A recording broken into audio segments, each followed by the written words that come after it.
We're talking to Jen Howard, and she's the owner of Leo's Table here in Deerfield.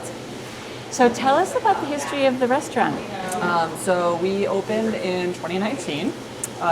We got a lease. Exactly, great time for it, right? Yeah. We took out a 8-month renovation that started in January of 2019 and ended in August of 2019. That's a wonderful timeline for sure. But the space was actually bought by a friend of mine.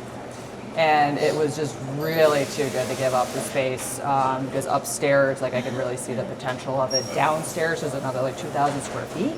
So all of our prep stuff is down there. We can bake all our breads, we can do all our pancake batters, our sauces. Like we couldn't do that in just a space that's the size of upstairs. So we really, crunched a lot of numbers. My dad came out from Sudbury, which actually I guess closer to you guys.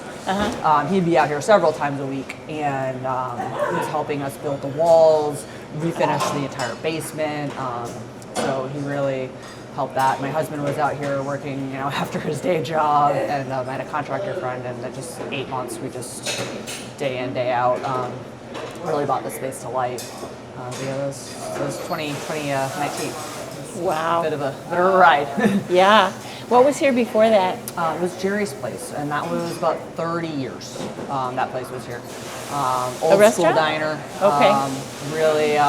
It was a really cute vibe. The Deerfield locals loved it. It was still the same open kitchen that we have now, so we did preserve that, which is something that we shared our love of that. That's partially what drew me to the space too, was the fact that you could already see that. Yeah. It just needed some renovation. But you used to have like an old school counter, and that's why people really came here. They came to talk to Jerry and his wife. So tell us about your menu. So it changes a lot, which is kind of part of why we love it, because it is not static.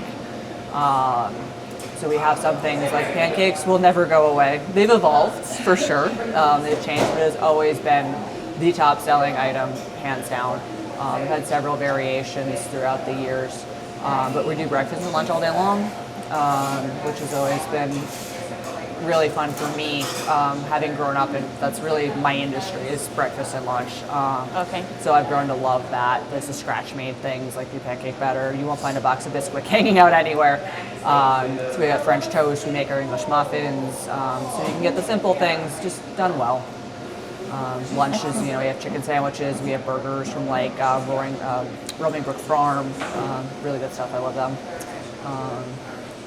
We've got a full alcohol license, so weekends people want to come in, get their mimosas, get a tequila sunrise, we got that going on, full espresso machine, so love it. Frozen lattes are really good, those are a special treat. Oh wow, yeah. So what are your hours? Right now we're Tuesday through Sunday, 8 to 2. What is your background? Did you have a cooking career? Did you go to cooking school? Yes and yes. It's pretty much all that I've done for my entire cooking or career life. I took a very, very brief hiatus as a personal trainer, like maybe a year or two. Sylvester's was like my parents, essentially, like my restaurant parents, as I call them. They raised me for most of my hey, this is how you make real food. This is how you manage a kitchen, and I still talk to them now, which is I love them very much. I did go to New England Culinary Institute for restaurant management, but honestly, you learn more in the field than you do in the classroom. You really do. So you pretty much a scratch kitchen, and do you also try to source as much as you can locally? It varies on demand. So when I came in, I definitely wanted to source as much as humanly possible, and then we ran straight into COVID. So we ran straight into COVID. We're running straight into economic recession. We do what we can when it makes sense for what we're serving. Our priority is to give the community what they need and they want. And sometimes they're not willing to pay for the super high premium items. So it's we get what we can. What is the biggest challenge of running the restaurant? I think the uncertainty of it all. So it's not a Monday through Friday 9 to 5 job. You carry everything, you've got to find your support for when things break. You've got to have maintenance technicians on call for refrigeration, for HVAC. You're constantly learning something new that is not in a restaurant textbook anywhere. You know, you're constantly on a run for finding out where that screw came from. If somebody hands you a screw and you're like, okay, where did you find it? What was it near? Who opened what? I've had that at home. Yeah, it's just a grander scale of that. You know, it's adapting to everything that can get thrown at you. Because it could be a vendor didn't deliver the product you needed, or they didn't show up at all, or there's so many pieces that make it happen. I mean, honestly, the thing that I can say is the easiest around here is my staff is amazing, and they're so easy to work with most of the time that it's like I barely worry about that. A lot of restaurants, they probably tell you turnover or staffing is an issue. Yeah. I don't have that problem. I'm really proud of our staff, especially the fact that they can adapt to these kinds of things relatively easy. And what do you enjoy most about it? I think it's when you get into the free flow moments where you just have an idea. It might be a special, it might be a brownie or something. Like the guy downstairs baking was like, what if we make, like we put a chocolate chip cookie in a brownie? I was like, I think it's it's a brookie. I'm like, yeah, it's a brookie. I was like, can we do that? I'm like, yeah, let's do it.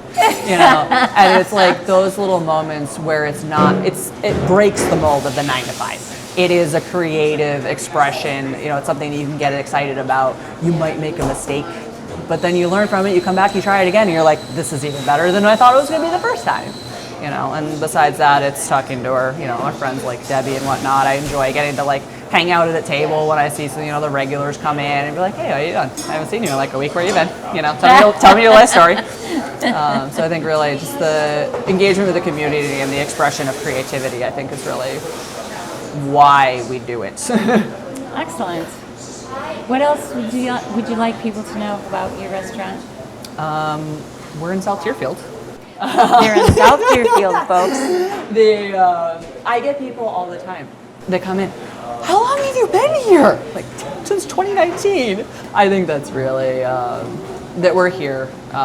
We really enjoy doing what we do. Mm-hmm. You know, we're not a Cisco factory. We're not really a diner per se. We are just a small local scratch-made kitchen and we enjoy what we do. Excellent.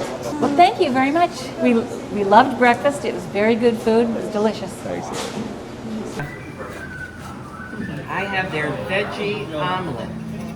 Looks I good. know it's got spinach and onions and tomatoes and I'm assuming cheese.